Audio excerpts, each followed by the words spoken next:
ตัวเป็ดเนาะถือว่าการเลี้ยงเป็ดเลี้ยงไก่เนี่ยก็เป็นอาชีพหนึ่งเลยที่พี่น้องที่ชีวิตพอเพียงนะเลี้ยงไว้กินไว้ชมไซเหลือนั้นแล้วก็ขายเนาะก็ขายสบายดีซื้อแนวไหนนี่ซื้อหญิงอ๋อเฮ็ดซอยแม่นอันนี้ตลอดขนาดเลยพี่น้องอ๋อเป็นไก่พันธุ์บ่น้องหญิงเนาะไก่พันธุ์อ๋อเป็นเบิ่ง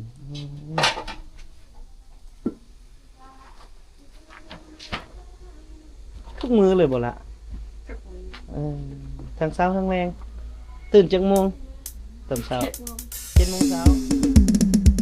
ตอนนี้เบาแต่ข้ามอยู่ที่บ้านปุ่งเบาเมืองยมราชแขวงคำม่วนซึ่งมื้อนี้ก็มาเวียกให้ลูกชายน้อยนึงพี่น้องหลังจากที่เพิ่นมักเจ็บมักเป็นหลายแล้วมามออยู่เฮือนเพิ่นนี่เนาะว่าเป็นแม่เก่าที่จะต้องได้มาตัดแม่เก่าออกนะพี่น้องเนาะก็สบายดีนะท่านผู้ชมพบกับเบาเตียงคำนักกายในมื้อนี้ก็ถือว่าเบาเตียงคำมาอยู่ที่บ้านปุงเบาครับพี่น้องซึ่งในช่วงนี้เป็นช่วงฤดูหนาวซึ่งชาวนาลาวเขาก็กำลังเก็บเกี่ยวผลผลิตกันนะครับตอนนี้เบาเตียงคำมาอยู่ที่นี้ซึ่งเดี๋ยวจักหน่อยเบาเตียงคำสิพาท่านผู้ชมเข้าไปเบิ่งพิธีการตัดแม่เก่าตัดทั้งแม่เก่าแม่กำเนิดแล้วก็จะชมเบิ่งวิถีชีวิตของเฮือนเพิ่นว่าเป็นจังได๋เดี๋ยวบรรยากาศหรือพิธีการดังกล่าวนั้นสิเป็นอะไรก็เดี๋ยวลองติดตามกันนะพี่น้องป๊าดตัวพี่น้องตัวไก่หลายแท้พุ่นน่ะผมไปเบิ่งเจ้าของเพิ่นก่อนเจ้าของเพิ่นกำลังเกลืออยู่พุ่นน้องสาวเพิ่นกำลังเกลือตัวไก่อยู่โอ้คือหลายคอกแท้นางน้องเกลือคู่มือวันนี้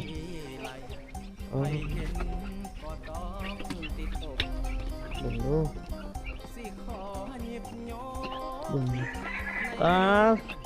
สบายดีซื้อแนวไหนนี่ซื้อหญิงอ๋อเฮ็ดซอยแม่นอันนี้ตลอดเอาใหม่สบายดีน้องหญิงน้องหญิงเฮียนอยู่ห้องไหนแล้วล่ะม.6แล้วเฮียนอยู่ม.2บุงเบาโอ้เกือใกล้คู่มือบ่นี่คือหูความแท้โอ้คนก็งามแถมยังมั่นอีก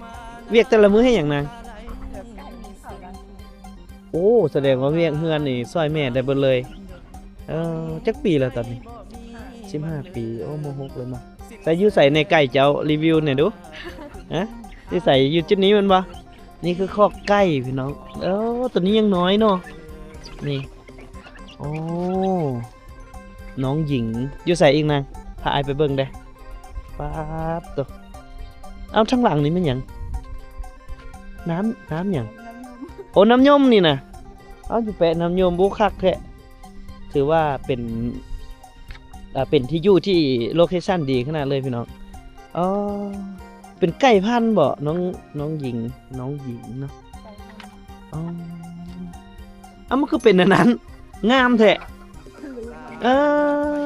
เบิ่งใส่สิได้อึ๊บเบิ่งดูนี่งามขนาดเลยพี่น้องเอ๋ยแม่มันบ่ตัวนี้อยู่ใส่อีกบาทนี่อยู่ใส่ลูกมันอ๋ออันนี้ลูกมันอันนี้แม่ลูกมันล่ะไปเพาะพันธุ์บ่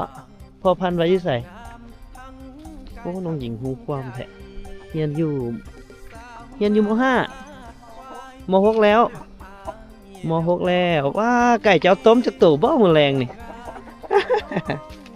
โอ้ลองดูพี่น้องเป็ดไก่เพิ่นแต่ว่าเป็นแม่ยิงที่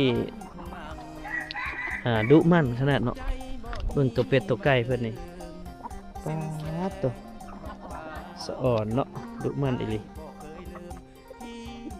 โอ้พี่ อันนี้บ่ลูกมันน่ะ ลูกมันหรือแม่มันอันนี้ป้าหลายโอ้ตัวนี้กำลังไข่พี่น้องนี่กำลังไข่เพิ่นเพาะพันธุ์ไก่หยังนางตัวนี้มันคือเป็นตัวน้อยๆเตี้ยๆนั่นนี่ฮะนี่มันไข่เลยเด้โอ้เพิ่นจับคู่อีกเลยจับคู่ใส่กันใส่ตัวใดตัวลูกมันละอ๋อนี่บ่โอ้มึง ตัวขาวๆนี่ โอ้ขายบ่อันนี้นี่ขายบ่ ค่ะ ฮะขายเป็นโตหรือเป็นคู่ น่าจะเป็นครู น่าจะเป็นคู่เคยเห็นพ่อขายอยู่บ่ บอยังไม่เห็นก็หาออกลูก โอ้ก็หาออก เลย เออแต่แม่นเบิดอันนี้เนาะนี่เนาะแม่นเบิดมันบ่นี่สะอ่อนเลยพี่น้องมึงแม่ใกล้อีหยังคือเป็นนี่เป็นตาฮักตาแพงแท้โอ้เนอะแต่เจ้าจับคู่ให้ได้แต่งงานให้มันอยู่บ่ฮะ แผลได้มาแล้ว ผู้แขน โอ้เจ้ากระลิ่นน้ำเสยเนาะผู้แขนให้มันเรียบร้อย เอามาเบิ่งทางผีอันนี้เครื่องครัวเพิ่นโอ้ป้าตัวเนาะเวียกอันนี้เวียกแต่ละมื้อเลยบ่นี่ แมน โอ้ทางเกลือไก่แล้วก็มานึ่งข้าวเบิ่งข้าวนี่นึ่งหลายบ่ไข่เบิ่งดูกินจะคนอันนี้ 2 คน สองกับแม่เอาพ่อได้ซะ พอขึ้นปั่นเข่าดิ อ๋อพ่อขึ้นปั้นข้าวฮับปั้นข้าวนำโอ้แสดงว่าหน้าก็เฮ็ดบ่ หน้าบ่ได้เห็น หน้าโอ้บ่เฮ็ดก็ได้ดอกมีจักปั้นข้าวแล้วข้าวกินบ่อึดละพี่น้องเพราะว่าอยู่จุดนี้หั่น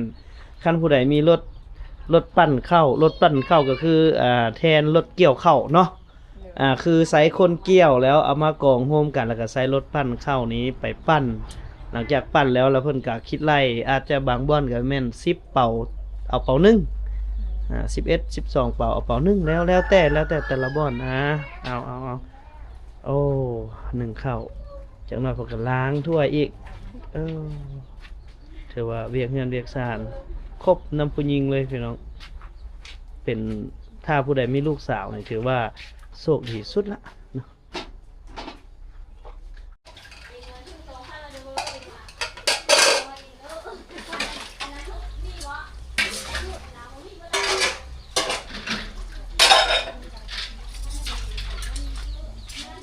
เวียกเฮือนของแม่ยิงก็นอกจากเกือบเป็ดเกือบไก่นะนึ่งข้าวนึ่งปลาแล้วก็ยังล้างถ้วยกวดเฮือนเวียกผู้หญิงแม่ยิงลาวก็สิประมาณนี้ล่ะพี่น้องแต่ว่าถือว่าพ่อแม่เพิ่นคันสิว่าแล้วก็เลี้ยงมาดีจังฮู้เวียกฮู้งานนะคือบางบ่อนนี่ก็โยใหญ่ซำนี้เรามีแต่ท่าไปโรงเรียนอย่างเดียวละแต่ว่าน้องเพิ่นนี่ก็ซอยเวียกซอยงานหมดทุกอย่างล้างนี่สลายเวลาล้างตอนเช้าหรือตอนแรง ตอนแรง ตอนเช้าเฮาฟ้าวไปเรียนเนาะเฮาก็เลยต้องปะเวียกไว้เป็นตอนแรงพี่น้องมื้อนึงเพิ่นก็จะล้างอยู่เทื่อนึง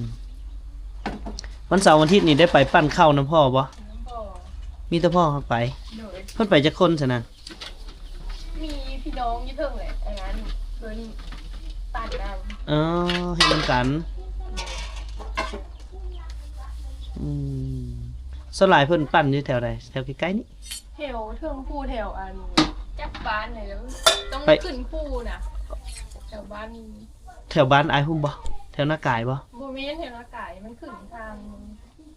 อ๋อเวียงหลวง แม่น แถวเวียงหลวงพี่น้องแถวเวียงหลวง แถวบ้านพ่อเฒ่าแก้ว โอ้เพิ่นไปทางนั้นเนาะมันแบบว่า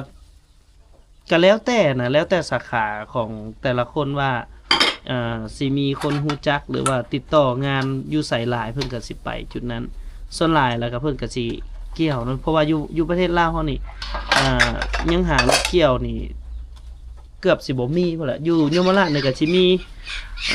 อยู่จุดเดียวสิมีคันเดียวเห็นคันเดียวที่เป็นรถเกี่ยวเห็นเขาเจ้าไปเกี่ยวอยู่ทางบ้านท่าโทษทางบ้านนั้นอยู่พี่น้องแต่ว่ารถเกี่ยวนี่จะใช้แต่รถเกี่ยวน้อยเนาะรถเกี่ยวใหญ่บ่ได้เพราะว่าพื้นที่ ทำการผลิตอยู่สปปลาวเฮาหั่นโดยเฉพาะแม่นเมืองยมราชนี่มันบ่ฮาบเพียงหลายเพิ่นก็เลยต้องอาศัยแรงงานคนเกี่ยวมาแล้วก็ใช้รถปั่นเนาะเมื่อก่อนนี่ก็แม่นใช้แรงงานคนนี่แหละพี่น้องตีเอาเคยตีบ่เคยบ่ตีเข้าเคยเห็นบ่บ่เคยแล้วเนาะรุ่นน้องเพิ่นนี่บ่เคยละแต่รุ่นเบาเตียงนี่ยังตีอยู่ได้พี่น้องเอ้ยไปหาเอาขี้งัวล่ะไปหาเอาขี้งัวมาแล้วก็ก่อยใส่น้ำทาลานพุ่นเนาะ เพิ่นเอามาทาลานเพิ่นสิบ่มีแหย่งเด้แต่ก่อนน่ะเพิ่นก็สิใช้ขี้งัวขี้ควายหั่นล่ะพี่น้องในการมาเฮ็ดลานเพื่อบ่ให้เข้าถึกขี้ดินเนาะก็สิประมาณนั้นน้องเพิ่นสิบ่ฮู้ดอกด้านหลังเฮือนเพิ่นเด้อมีทุ่งนาน้อยๆเลยแต่ฝากเบื้องนั้นนั่นสิเป็นเส้นทางเลขที่12ก็ถือว่าเป็นจุดโลเคชั่นที่ดีเนาะเฮือนเพิ่นตั้งในจุดที่ดีเลยว่าทางทิศตะวันออกก็สิเป็นทุ่งนาอ้อมรอบเนาะแล้วก็ทิศตะวันตกหั่นบ่อนคอกไก่เพิ่นน่ะก็สิเป็นน้ำยมเนาะมันมีทางลงบ่นางหนิงมันมีทางลงบ่ลงน้ำยมอะมีอยู่บ่อยู่ท่าเฮือนเจ้านี่ได้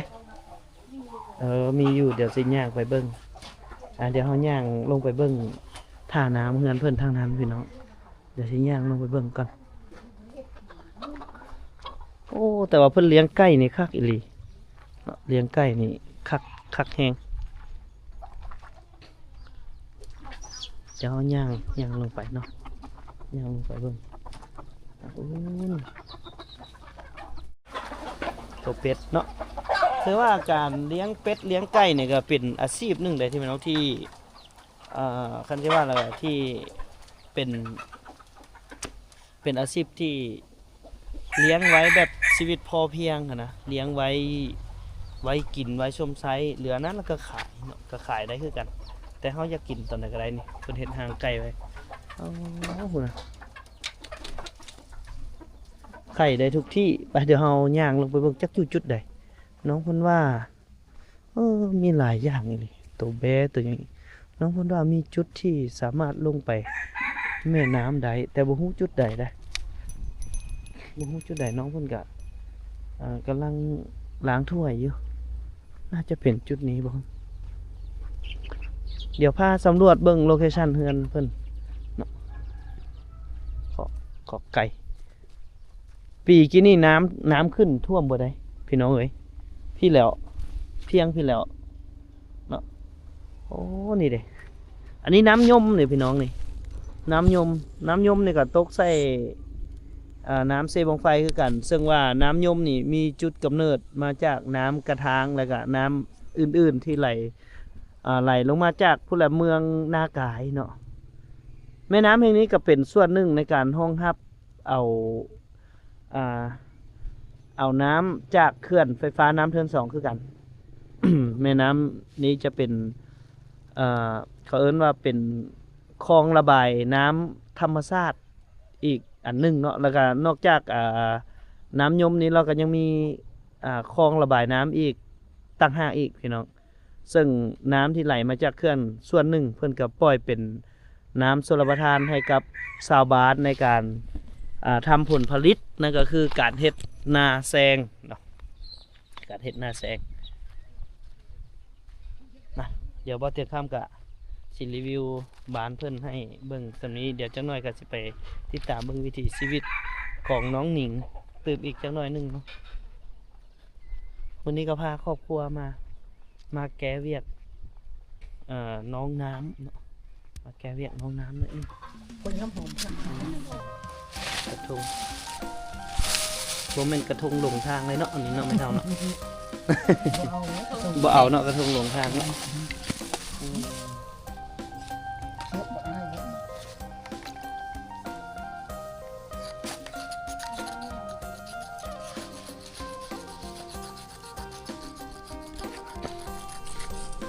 โอ้อันนี้ไม้แก่นจันทร์สิ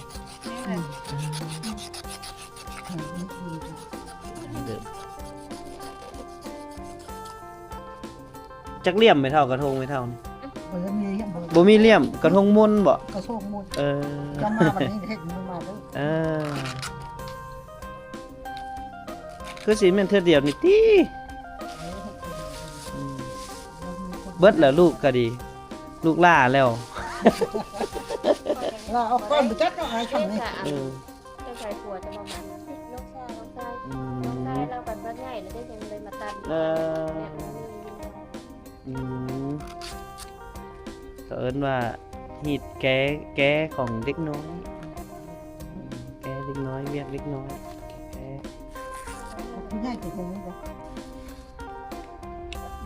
น้องน้ำก็อายุ6 ปี 5 ปีปลาย แต่ว่าอยู่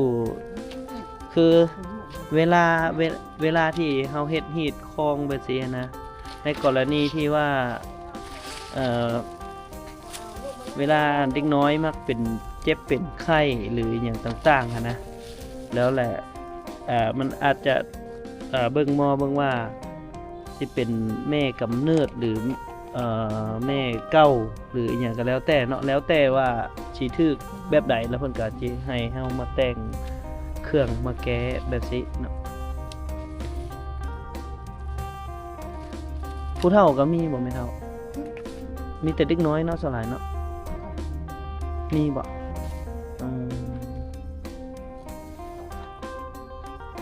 คือน้องน้ำนี่ไปคันสิว่าแล้วก็หากันมาแบบเป็นไข้ดุๆที่ในช่วงปี2 ปีนี่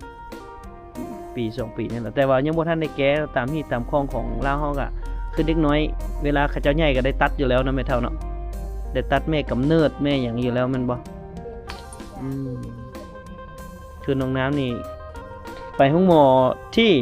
ดีแบบเป็นอีกคือสิดีแบบบ่ดีจักเทื่อสินะแต่หลังจากที่ไปมานี่แล้วก็เพิ่นดีเด้เพิ่นก็บ่เป็นเลยเด้ มาพี่ อันนี้คือ ให้น้ำมาหา แกะ แม่พี่ ไอ้น้ำเอ้ยมา ตอกนะ ไอ้น้ำมา อันไอ้ น้ ไม่เท่ากับไม่ได้เบิ่งในตัวเลยนะ ำน้ำเอ้ยโอ้ ไอ้เข้ามา มาเด้อ ดอกไม้อยู่มีบอก ไปดอกอันนั้นนั่นแหละ ชอบดอกเรืองดอกนะ นี่ดอกมันไม่ได้ดอกมันคอน มันเล่นอายุมันเล่น มันมีแล้วดอกมัน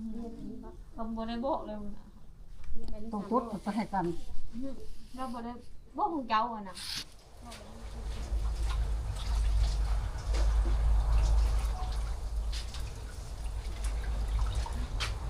นี่อย่างเฮ็ดอย่างนี้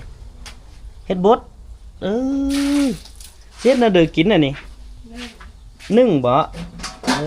แต่แซ่บแท้พวกข้าวเพิ่นก็เริ่มขึ้นอายแล้วเด้เริ่มขึ้นอายแล้วโอ้ย เริ่มขึ้นอายแล้วสุกแล้วบ่นี่โอ้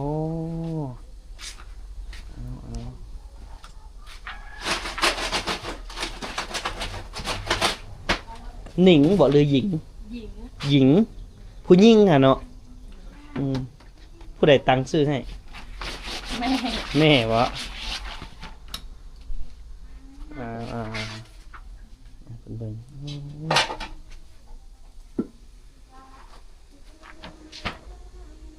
ทุกมือเลยบ่ละทั้งเช้าทั้งแรงตื่นจักโมงตอนเช้า7 โมงเช้าทันเสยติ ก็เช้าได้เฮ็ด อืม นอนคนละเฮือนนะแม่ เอานอนคนเฮือนอีกเอาเวลานอนเสยสัน นอนเฮือน เฮือนนอกคุณอ๋อมีแต่พ่อกับแม่อยู่เฮือนในตอนแรงๆเลยมาซอยเพิ่นเนาะไก่บ่มอสอบุงเบา บุกไก่ อยู่แถวใด แถวเส้นน้ำมัน อ๋อแถวเส้นน้ำมันพุ่น น้ำมัน พุ่น ไก่นะ ไปทางห้วยเย็นบ่ บ่ทางมันมีทางเข้า เอาแถวเส้นน้ำมันพาร์ทเหรอบ่ฮอดพาร์ทบ่ น้ำมัน PV oil จังน้ำมันนั้น นักเรียนหลายบ่ หลายเลย มีความฝันอยู่บ่ว่าอยากไปเรียนหยัง อยากไปเรียน อยากเป็นตำรวจ บ่เป็นเนาะเป็นชาวนาเนาะจังบ่ได้ไปเรียน เรียนบ่ยากอีกเออเอาตัวนี้เข้าหยังซั่นน่ะ ข้าวเย็น อ๋อเข้าเย็นบ่ายเบิ่งดู เอาฮ้อน อ๋อนั่นเนาะ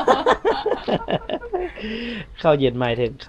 ข้าที่1ตอนเช้าหานเพิ่นเอาเพิ่นเอิ้นเข้าเย็นแต่ที่จริงมันก็ร้อนคือเก่าหั่นแหละแต่งกินก็เป็นบ่น่ะ บ่เป็น บ่เป็นสลายให้ไปเฮ็ด แม่ ให้แม่เฮ็ดเออ ให้เดี๋ยวคันมาเทื่อหน้าว่าให้ไปแกงหน่อไม้เฮือนน้องหญิงนี่บ่เป็นอยู่เนาะ เยอะ เออเลิกเรียนมาเลิกโรงเรียนมาเพิ่นก็เวียกงานก็สิประมาณ1เฮ็ดต่อเลยบาทนี่เอาอะป่งเฮ็ดหยังแหละ ลืม ส่วนเราโพด เออถามโพด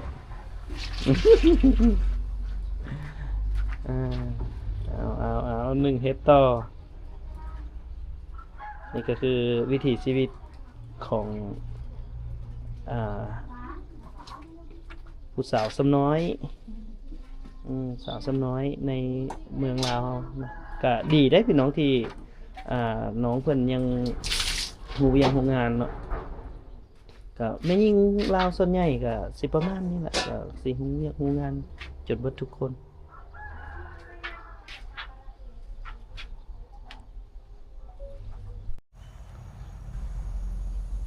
ตอนนี้บ่าวถึงข้ามอยู่ที่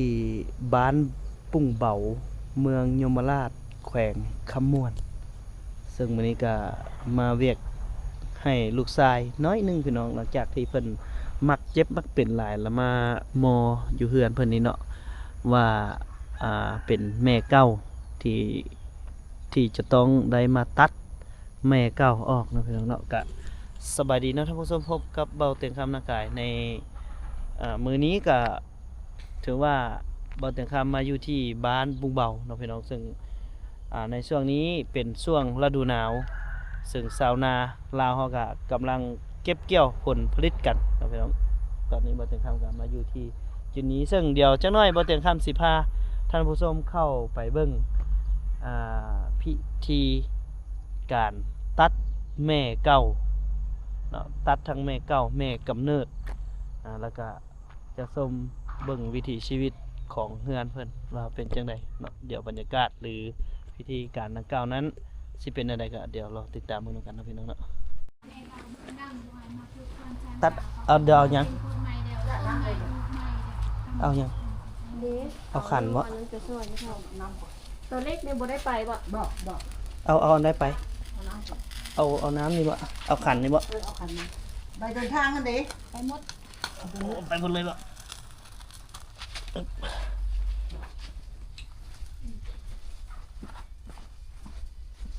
มีเท่านี้ติ นี่ทางลงทาง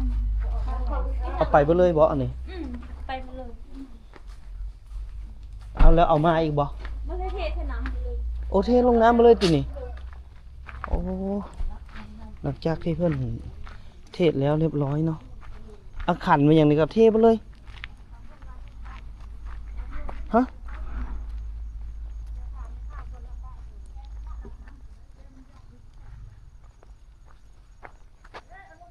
เฮ้ยหอมนี่โอ้ยันบวิดไม่เท่าผ้าเฮ็ดอีกแล้วนี่ เท่าเลยนะคะเท่านี้ก็ วางนี่บ่แม่ บ่ได้ไปกบยุ่งกลางยม โยนลงบดนี่เลยเหรอ ตูนั้น ตัวนี้บ่ตี นอกเงินมาเทียมกับนั้นเลย เอามาอะไรโยก้อนแล้วแหละ นี่เอาลงพร้อมนี่ลูก พร้อมเลยพร้อมพี่ เอาใส่กลุ่มนี้ไว้ทำกลุ่มนี้ขึ้นจากไว้ เออ ตัวนั้นเลยโยนเลย ตัวนั้นละโยนโดน เก้าแม่หลังเด้อ อันนี้ทำไมเนาะ เอาน้อยมาตัดมาได้มาตัดออกแล้วมีข้าวไม่หลังเกิดใหม่ต้องใหม่ชาติใหม่แล้วล่ะติดคนใหม่แล้ว อยู่คนละโลกคนละอันละได้แบบนี้เด้อ ไปทางผิดทางมัน ทางไหนทางมันได้ เอานี่มัน แม่เก้าเท้าน้ำเท้านาที เกิดใหม่ เนาะ แล้วอยู่บน เท้าน้ำเท้านาทีนี่ละเกิดไหมเป็น ขอ คน ให้ ใหม่ เขาใหญ่เขาสูงเด้อ ใหญ่ ใช่ถึงลุงสูงเด้อพ่อเพียงแม่เพียงโตบ่ครับแล้ว ให้ คน ครอ ละ บครัวมา ให้เขามั่นเขายืนได้คนเก่านั้นแหละไปแล้วได้เด้อตัดทิ่มแล้วได้เด้อไปมันน้องอมไก่ขึ้นไปโยนไปเลย โยนเลย เอามือมัดเด้อ เอาไปซะของเจ้านะ โอ้โหทีนี้เดี๋ยวเขาจะให้เพิ่น เอาไว้ให้เพิ่น อันนี้ก็อันนั้นก็เอาใส่ไหม จะมือจะมากิน ชื่อว่าเสียงคนล้อปะเลย ปะเลยตัวนั้นตัวนี้กับปะเลยบ่ได้อา ปะเลย ข้าบังอีก ปะเลยคือปะ อ๋อ เอาใส่ก็ได้เป็นหยังเอามาบังแล้วให้ไม่เท่าก็ได้ เนาะเจ้าบุกินจ้ะบุกินเอามือกิน เนี่ย ผมนะ อันนี้นะ ให้เม็ด ไปจากไม้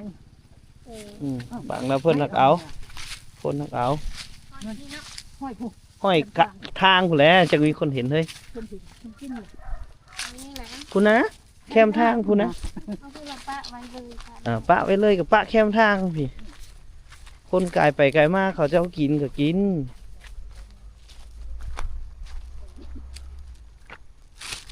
นี่บ่อนที่ว่าคนเห็นรถนี่เอาไปบ้านนี้เจ้าเฮาโอ้คันบ่ได้ไม่เท่านี่ก็บ่ฮู้เฮ็ดอีหลีเด้อนี่ว่าคันบ่ได้ไม่เท่ากับบ่ฮู้เฮ็ดว่ะ เคยก็บอก ใส่ไม่เท่า ไม่เท่าก็อยู่น้ำพ่นนั่นละบือ ไม่เท่าได้ก็อาศัยบอก เอาใส่ เนาะ เพิ่น เพิ่นบอกเพิ่นอีหยังหั่นเนาะ เพิ่นบอก เอาสิบูชา แบบนี้เลย อืมไปเคนให้เพิ่น